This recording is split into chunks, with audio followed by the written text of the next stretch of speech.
How you doing? Welcome to our John video for today. I'm with Jess Matthews, and today we're reading John chapter 2, verses 18 to 25.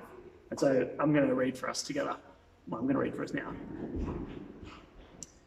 Then the Jews demanded of him, "What miraculous sign can you show us to prove your authority to do all this?"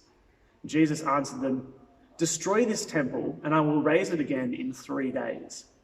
The Jews replied, "It has taken 46 years to build this temple, and you are going to raise it in 3 days?" But the temple he had spoken of was his body. After he was raised from the dead, the disciples recalled that he had said this, and then they believed the scripture and the words that Jesus had spoken.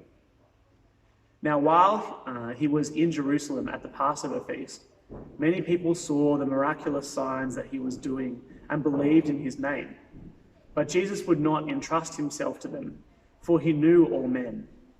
He did not need man's testimony about man, for he knew what was in a man. And straight off the bat, when we were reading this earlier, I kind of had a giggle about this. We played a game at the Young Adult Bible Study last term, which kind of featured superpowers and that sort of stuff. And so knowing everything about all people, I guess would be a good and a bad superpower.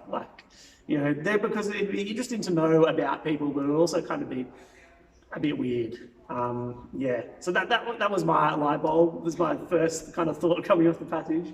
How about you, Jess? I think my light bulb moment would have been in verse 22. It was really interesting, I thought, how John is talking about when Jesus was raised from the dead, which doesn't happen for quite a bit in the passage, but it kind of talks about how the disciples were able to understand afterwards, so kind of like the hindsight for it. Yeah, very cool.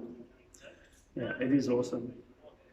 One question that we kind of both had as we were reading the passage originally was what it meant that Jesus wouldn't entrust himself to people.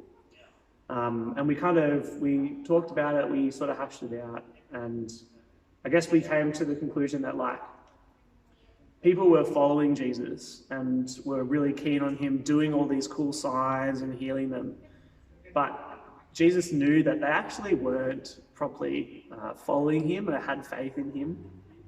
And so because he knew all about them, he knew what was in their hearts. And he saw that, that was the case. And I think that's something that we'll continue to see as we go through John, that there's a crowd of people who just want to follow Jesus everywhere he goes because he just does cool stuff, not because they actually believe him. Yeah? Application, Arrow. What was your application? My application kind of came from our question and what we were talking about with how Jesus knew that they weren't really following him, is just sort of doing a self-reflection. Are there times when I'm just kind of cruising along doing the perks of Christianity and not really getting into the hard stuff? Yeah, hard hitting. Yeah, what I was thinking about as well. I think I originally said something different when we were first talking about it, but just reading through it for the second time was I've had another thought, and that's in verses 20 and 21, we have expectations about how God is going to do things or how he's going to work. But sometimes we expect him to do it in a specific way, or we expect him to work this way. But that's not necessarily what God is going to do. In fact, we shouldn't expect him to do things the way that we think it should be done. Another thing is that we can pretty much underestimate what he is capable of and what he can do. And so I think this week what I want to do is pray big prayers that God would do big, awesome things, tear down temples and build them back up again. Because he is capable of doing awesome stuff. Speech bubbles, what are we going to talk to? So what are we going to say to people about the passage? And I think we both came up with fairly provocative questions, which was really cool, because I love it when you can kind of ask a question out of the blue and people just be like, what are you saying? And so I think my question I might ask someone this week is, would Jesus entrust himself to you? Are you the kind of person who are you just following Jesus for the things? Or do you actually have faith in him? How about you, Jess?